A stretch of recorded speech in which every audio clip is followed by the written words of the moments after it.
ನಿನ್ನ ಜೊತೆಯಲಿ ಜೊತೆಯಲಿ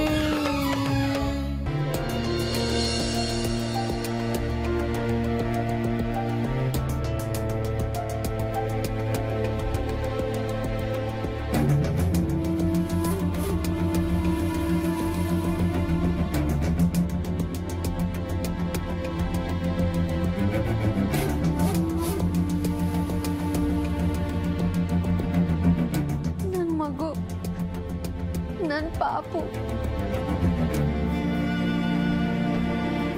ನಿಮ್ಮಮ್ಮ ಇಲ್ಲೇ ಇದೆ ಕಂದ. ನೀನೆಲ್ಲಿದ್ಯಾ? ಸ್ಟೇಷನ್ ಅಲ್ಲಿ ನಿನ್ನ ಮೇಲೆ ಯಾರ ಕೈ ಮಾಡಿದ್ರೇನೋ? ಬರೀ ಸ್ಟೇಷನ್ ಅಲ್ಲ ಡ್ಯಾಡ್, ನಿನ್ನೆ ಅರೆಸ್ಟ್ ಮಾಡಿದ ಜಾಗದಿಂದ ಎಲ್ಲರೂ ನನ್ನ ಮೇಲೆ ಕೈ ಮಾಡ್ತಾ ಇದ್ದಾರೆ. ನಾನೇನು ತಪ್ಪು ಮಾಡಿದ್ದೀನಿ? ನೋಡಿದ್ದು ನಾನು ನೋಡ್ದಂಗೆ ಹೇಳಿದೆ, ಇಲ್ಲಿ ಯಾಕೆ ಯಾರು ನಂಬ್ತಾನೆ ಇಲ್ಲ. ಆಯ್ತು ಬಿಟ್ಬಿಡು, ತುಂಬಾ ನೋವಾಗ್ತಿದ್ಯಾ? ಶಾಲಿನಿಗೆ ಇದನ್ನೆಲ್ಲ ಹೇಳಕ್ ಹೋಗ್ಬೇಡ, ನೊಂದ್ಕೊಂಡ್ಬಿಡ್ತಾಳ ಅವಳು. ಬರೀ ನೋವಾಗಿದೆ ತಡ್ಕೊಬೋದಿತ್ತು ಡ್ಯಾಡ್, ಆದರೆ ಇಲ್ಲಿ ಆಗ್ತಿರೋದೇ ಬೇರೆ. ನನ್ನ ಮೇಲೆ ನನಗೆ ಡೌಟ್ ಆಗ್ತಾಯಿದೆ, ಈ ಕೆಲಸ ಮಾಡ್ತೀನೋ ಇಲ್ವಾ? ನನ್ನ ಯೋಗ್ಯತೆ ಮೇಲೆ ನನಗೆ ಅನುಮಾನ ಬರ್ತಾ ಇದೆ. ಆಯಿತು, ನೊಂದ್ಕೋಬೇಡ, ಫ್ರಸ್ಟ್ರೇಟ್ ಆಗಬೇಡ. ನೋಡು, ಈ ಊರು ಈ ಜಾಗ ಎಲ್ಲ ನಿನಗೆ ಬೇಡ, ಬಿಟ್ಬಿಡು. ಸೀದಾ ಬೆಂಗಳೂರಿಗೆ ವಾಪಸ್ ಹೊರಟೋಗೋಣ. ಏನು ಹೇಳ್ತಾ ಇದ್ದೀರಾ ಡ್ಯಾಡ್? ಇಷ್ಟೆಲ್ಲ ಆದ್ಮೇಲೂ ನಾನು ವಾಪಸ್ ಹೋದ್ರೆ ನನ್ನ ಬೆಲೆ ಏನಾಗಬೇಕು? ಪೊಲೀಸ್ನವ್ರ ಹತ್ರ ಇಷ್ಟೆಲ್ಲ ಹೊಡಿಸ್ಕೊಂಡು, ಅವ್ರ ಹತ್ರ ಹುಚ್ಚ ಅನ್ನಿಸ್ಕೊಂಡು ನಾನು ವಾಪಸ್ ಹೋಗ್ಬೇಕಾ? ಮತ್ತೇನು ಮಾಡ್ತೀಯೋ ಗೊತ್ತಿಲ್ಲ ಡ್ಯಾಡ್, ನನಗೇನು ಗೊತ್ತಾಗ್ತಿಲ್ಲ. ಊರಿಗೆ ಬಂದಾಗ್ಲಿಂದನೂ ಬರೀ ಪ್ರಾಬ್ಲಮೇ ಫೇಸ್ ಮಾಡ್ತಾ ಇದ್ದೀನಿ. ನಾನು ಹುಡ್ಕೊಂಡು ಹೋದವರಲ್ಲಿ ಒಬ್ಳು ಮನೆ ಬಿಟ್ಟು ಹೊಡೋದ್ಲು, ಮತ್ತೊಬ್ಳು ಯಾರಿಗೋ ಬಲಿ ಆಗೋದ್ಲು. ನಿನ್ನೆ ಹುಡುಗಿ ನೇಣು ಹಾಕೊಂಡು ಸತ್ತೋದ್ಲು. ಏನು ನಡೀತಿದೆ ಇಲ್ಲಿ? ಸಮಾಧಾನ ಮಾಡ್ಕೋ. ನೋಡು, ನಾನು ಹಿಂಗೆ ಅವತ್ತೇ ಹೇಳಿದೆ, ಈ ರೀತಿ ಈ ಊರಲ್ಲಿ ವಿಚಿತ್ರಗಳು ನಡೀತಾನೆ ಇರುತ್ತೆ ಅಂತ. ನೀನೇ ನನ್ನ ಮಾತು ಕೇಳಲಿಲ್ಲ. ಹೌದು ಡ್ಯಾಡ್, ನೀವೇನೋ ಹೇಳಿದ್ರಿ, ಬಟ್ ನಾನು ಹುಡುಕ್ತಿರೋ ಹುಡುಗಿರಿಗೆ ಯಾಕೆ ಹೀಗಾಗ್ತಾ ಇದೆ? ಅವರೇ ಯಾಕೆ ಸಾಯ್ತಾ ಇದ್ದಾರೆ? ಇದೆಲ್ಲ ನಿಜವಾಗ್ಲೂ ಆಗ್ತಿರೋದಾ, ಅಥವಾ ಯಾರಾದ್ರೂ ಇದರಿಂದ ಇದ್ದಾರ?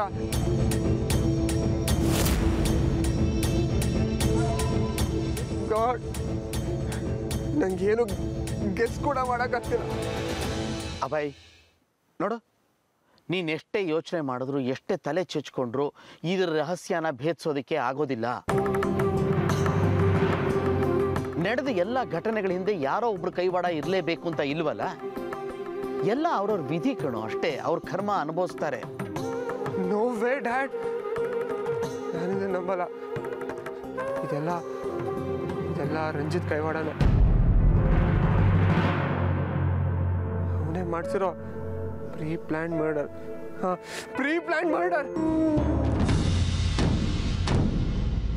ಅವನ ಬಣ್ಣ ಬಯಲಾಗುತ್ತೆ ಅಂತ ಜನ ಅಮಾಯಕ ಹುಡುಗಿರ್ನ ಬಲಿ ತಗೊಂಡ್ಯಾನೆ.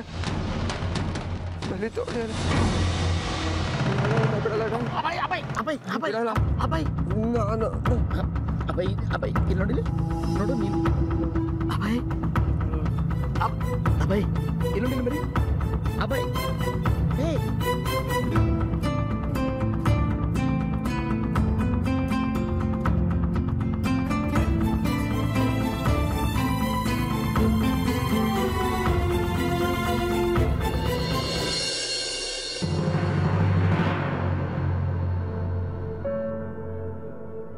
ಅಭಯ್ ಹೇಗಿದೆಯೋ?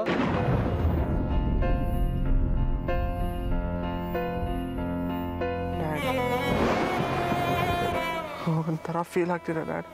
ವಿಚಿತ್ರ ಅನಿಸ್ತಾ ಇದೆ. ಹೇಳು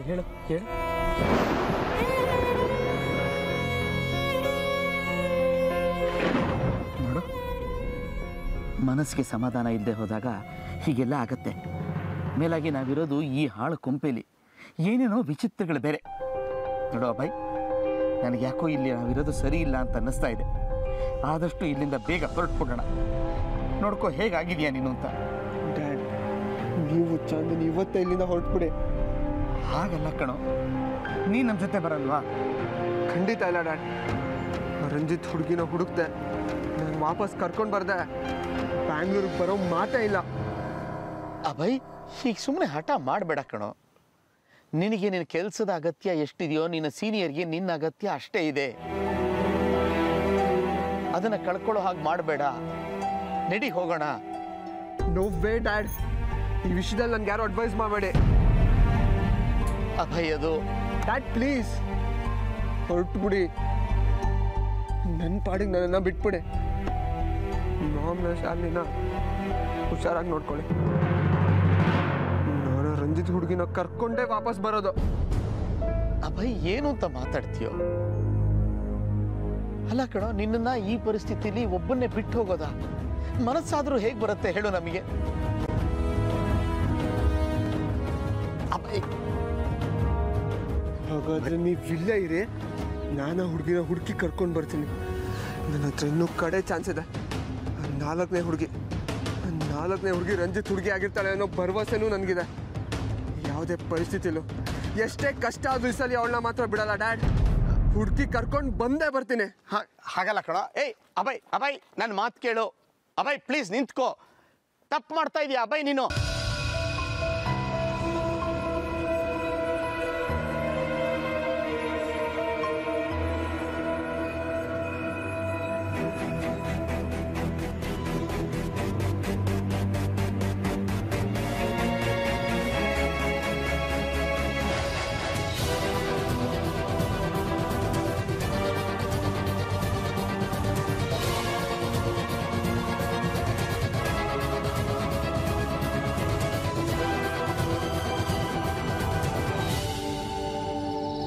ಸರ್, ಇಲ್ಲಿ ಶಾಮಣ್ಣ ಅವ್ರ ಮನೆ ಎಲ್ಲಿ ಬರುತ್ತೆ? ಆ ಹೆಸರು ನಮ್ಮೂರಲ್ಲಿ ಯಾರು ಇಲ್ಲ ಮಾರ. ಸರ್, ಅವ್ರಿಗೊಬ್ಳು ಮಗಳಿದ್ದಾಳೆ, ಪವಿತ್ರ ಅಂತ. ಸುಮಾರು 30ರಿಂದ 32 ವಯಸ್ಸಾಗಿದೆ ಅವ್ರಿಗೆ. ದಯವಿಟ್ಟು ಕರೆಕ್ಟಾಗಿ ಯೋಚನೆ ಮಾಡಿ ಸರ್, ತುಂಬ ಮುಖ್ಯವಾದ ವಿಷಯ. Please sir. ಅಯ್ಯೋ, ಆ ಥರದ ಹೆಸರಿನ ವ್ಯಕ್ತಿನೇ ಇಲ್ಲ ಅಂದಮೇಲೆ ಅವನಿಗೆ ಮಗಳೇ ಇಲ್ಲದೆ ಬರಬೇಕು. ನೀನೇ ಹೇಳು ಮರೆಯ. ಅದು ಹೇಗೆ ಸಾಧ್ಯ ಸರ್? ಬಾಗೇಬೈಲ್ ಶಾಮಣ್ಣನ ಮಗಳು ಪವಿತ್ರ. ಅಲ್ಲ, ಈ ಊರಲ್ಲಿ ಇರೋದೇ 45 ಮನೆ. ಇಲ್ಲಿರೋರ ಹೆಸರು, ಕುಲ, ಗೋತ್ರ ಎಲ್ಲ ನನಗೆ ಗೊತ್ತಿದೆ. ಅಂಥದ್ರಲ್ಲಿ ಈ ಪವಿತ್ರ ಶಾಮಣ್ಣ ಎಲ್ಲಿಂದ ಬರಬೇಕು?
ಏನ್ ಮಾರಾಯ, ಆಕಾಶನೇ ತಲೆ ಮೇಲೆ ಬಿದ್ದಂಗೆ ಕುತ್ಕೊಂಡಿದೆಯಲ್ಲ? ತಲೆ ಸಿಡ್ದು ಹೋಗ್ತಿದೆ. ತುಂಬಾ ಫ್ರಸ್ಟ್ರೇಟ್ ಆಗ್ತಾ ಇದ್ದೀನಿ.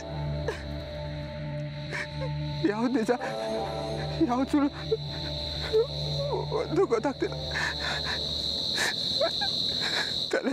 ತಲೆ ಕೆಟ್ಟೋಗ್ತಿದೆ. ನಿಜವಾಗ್ಲೂ ಹುಚ್ಚಿಡಿತಿದೆ. ಸಮಾಧಾನ ಮಾಡ್ಕ, ಇದು ಕುಡಿ, ಎಲ್ಲ ಪರಿಹಾರ ಆಗ್ತದೆ. ಕುಡಿ ತಕ.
ಸಿಕ್ಕದ್ನಾ? ಇಲ್ಲ ಅಂಕಲ್, ಆಗ್ಲಿಂದ ಫೋನ್ ಟ್ರೈ ಮಾಡ್ತಾ ಇದ್ದೀನಿ, ನಾಟ್ ರೀಚಬಲ್ ಅಂತ ಬರ್ತಾ ಇದೆ. ನಾನು ಏನು ಮಾಡಲಿ? ಎಲ್ಲಿ ಹೋದ ಅವನು? ಇಷ್ಟೊತ್ತಾದರೂ ರೂಮಿಗೆ ಬರದೆ? ನನಗೆ ಯಾಕೋ ತುಂಬ ಸಂಕಟ ಆಗ್ತಾ ಇದೆ ಕಣಮ್ಮ. ಇಲ್ಲೇ ಎಲ್ಲೋ ಇದಾನೋ ಅವನು ಅಂತ ಅನ್ನಿಸ್ತಾ ಇದೆ.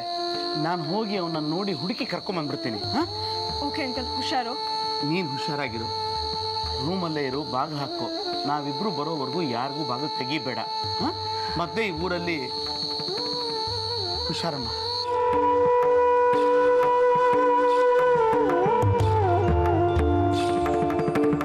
ಹಲೋ ಚಾಂದ್ನಿ, ಎಲ್ಲಿದ್ಯಾ?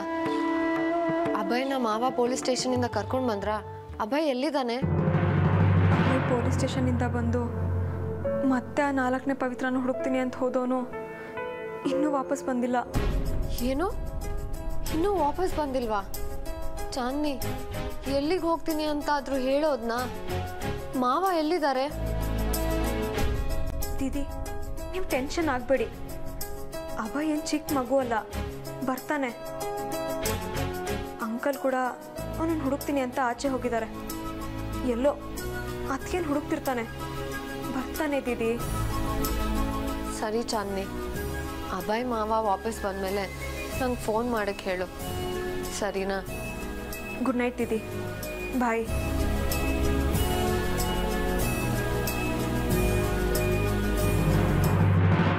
ರಂಗ, ನಾನು ಅಭಯ್ ನನಗೆ ಬೇಗ ಸಿಗಬೇಕು.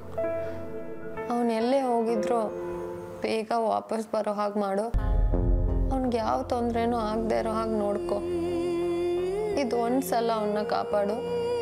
ಬೇಕಾದರೆ ನಾನೇ ಅವನಿಗೆ ನಾನೆಲ್ಲ ಗುಟ್ಟು ರಟ್ಟು ಮಾಡ್ತೀನಿ. ಅವನಿಂದ ದೂರ ಎಲ್ಲಾದರೂ ಹೋಗ್ಬಿಡ್ತೀನಿ. ದಯವಿಟ್ಟು ಅವನಿಗೇನೂ ಆಗದೆ ಇರೋ ಹಾಗೆ ಆಗಿರಲಿ.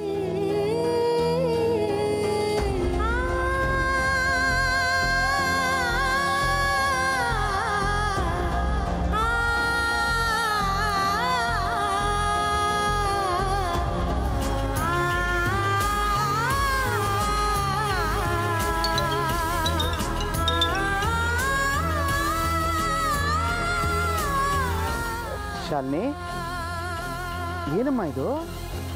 ಇಷ್ಟೊತ್ತಾದರೂ ಮಲಗಿಲ್ವಾ ನೀನು? ಯಾಕೆ ಎದ್ದಿದೀಯಾ? ಏನು ಸಮಾಚಾರ? ಇಲ್ಲ ಮಾವ, ನಂಗೆಲ್ಲ ವಿಷಯ ಗೊತ್ತಾಯ್ತು. ನೀವೆಲ್ಲಿದ್ದೀರಾ? ಅಭಯ್ ಎಲ್ಲೋಗಿದ್ದಾನೆ? ಅವನು ಎಲ್ಲೂ ಹೋಗಿಲ್ಲಮ್ಮ, ಬೇಜಾರಾಗಿ ಇಲ್ಲೇ ಎಲ್ಲೋ ಇದ್ದಾನೆ. ನಾನು ಅವನ್ನ ಹುಡುಕೊಂಡು ಬಂದಿದ್ದೀನಿ.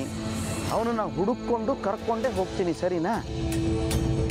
ಮಾವ, ನಂಗೆ ಯಾಕೋ ತುಂಬ ಭಯ ಆಗ್ತಿದೆ. ಈ ಟೈಮಲ್ಲಿ ಅವ್ನು ಪವಿತ್ರನ ಹುಡ್ಕೊಂಡು ಎಲ್ಲಿ ಹೋಗ್ತಾನೆ ಮಾವ?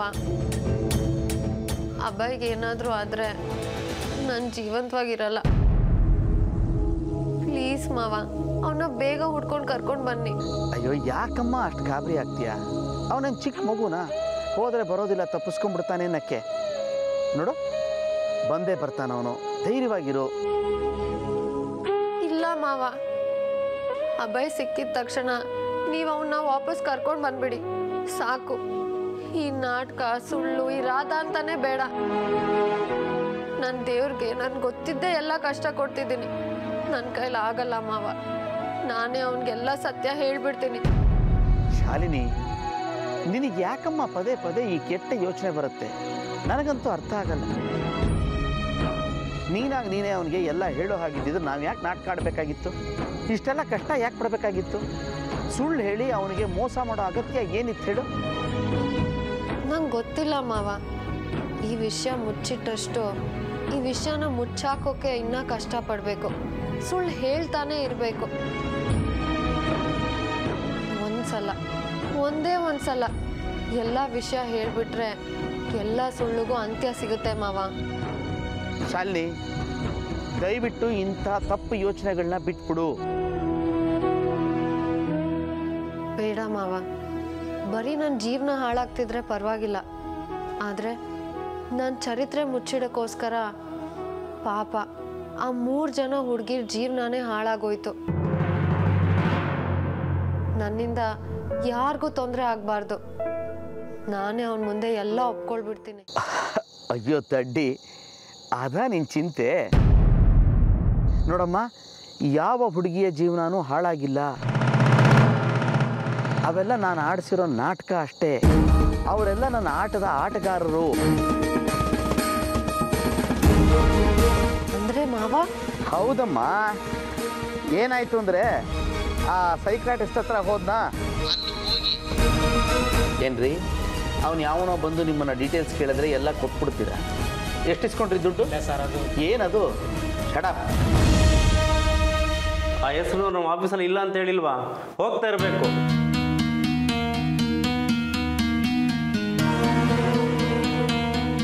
ಹಾಂ, ಬರಲಿ, ನಾನು ಮಾತಾಡ್ತೀನಿ.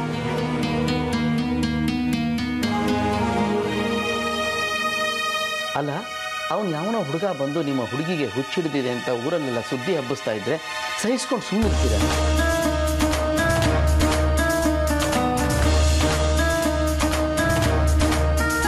ಅದು ಯಾವುದೋ ಸಿಟಿಯಿಂದ ಹುಡುಗ ಬಂದು ನಿಮ್ಮ ಮಗಳಿಗೂ ಈ ರಾಜ್ಯದ ಮುಖ್ಯಮಂತ್ರಿಗಳಿಗೂ ಸಂಬಂಧ ಇದೆ ಅಂತ ಸುದ್ದಿನ ಊರಲ್ಲೆಲ್ಲ ಹರಡ್ತಾ ಇದ್ದಾರೆ.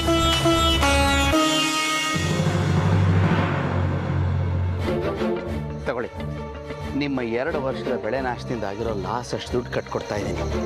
ಇನ್ನು ಅವನು ನಿಮ್ಮ ತಂಟೆಗೆ ಬರೋಲ್ಲ, ಆರಾಮಾಗಿರಿ.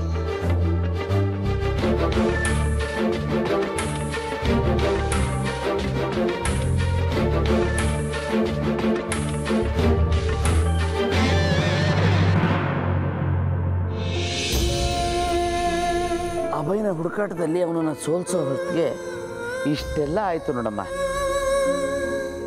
ಮಾವ, ನೀವು ನನಗೆ ಬರೀ ಮಾವ ಅಲ್ಲ, ತಂದೆಗಿಂತ ಒಂದು ಕೈ ಮೇಲೆ.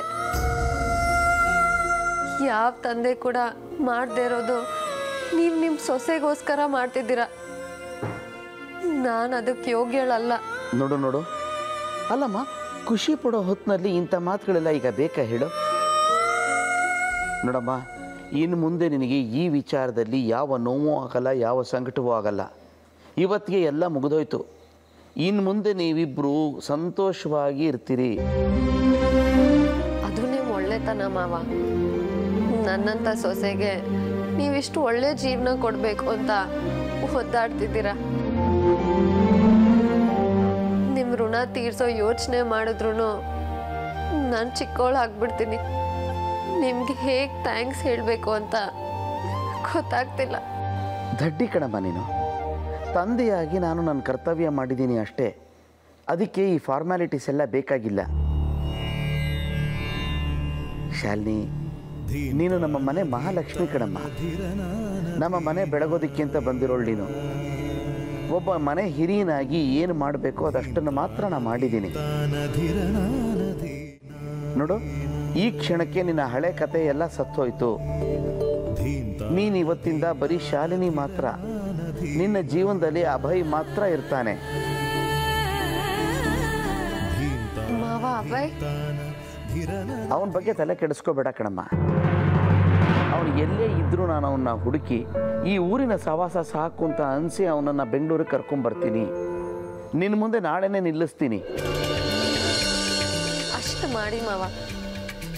ನಿಮ್ಮ ಮೇಲೆ ಬರ್ತಿರೋ ಗೌರವಕ್ಕೆ ನಾನು ಏನು ಮಾತಾಡಬೇಕು ಅಂತ ನಂಗೆ ತೋಚ್ತಿಲ್ಲ. ಅಯ್ಯೋ ಹುಚ್ಚಿ, ಅಭಯ್ ಬಗ್ಗೆ ಯೋಚನೆ ಮಾಡೋದನ್ನು ಬಿಟ್ಟು ನಿಶ್ಚಿಂತೆಯಾಗಿ ನಿದ್ದೆ ಮಾಡು. ನಾಳೆಯಿಂದ ಹೊಸ ಜೀವನ ಶುರು ಮಾಡುವಂತೆ. ಸರಿನಾ? ಫೋನ್ ಇಡ್ತೀನಿ. ಬಾಯ್.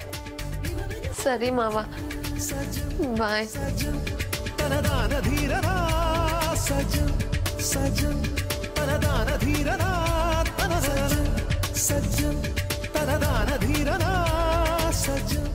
ರಂಗ, ನಿನ್ನ ರೂಪದಲ್ಲಿ ನನಗೆ ಮಾವನ್ ಕೊಟ್ಟಿದ್ದಕ್ಕೆ ತುಂಬ ಥ್ಯಾಂಕ್ಸ್ ಕಣಪ್ಪ. ಇನ್ನೊಂದೇ ಒಂದು, ನನ್ನ ಅಭಯನ ಬೇಗ ಮಾವನ ಕೈಗೆ ಸಿಕ್ಕಿ ಇಲ್ಲಿಗೆ ವಾಪಸ್ ಬರೋ ಹಾಗೆ ಮಾಡು.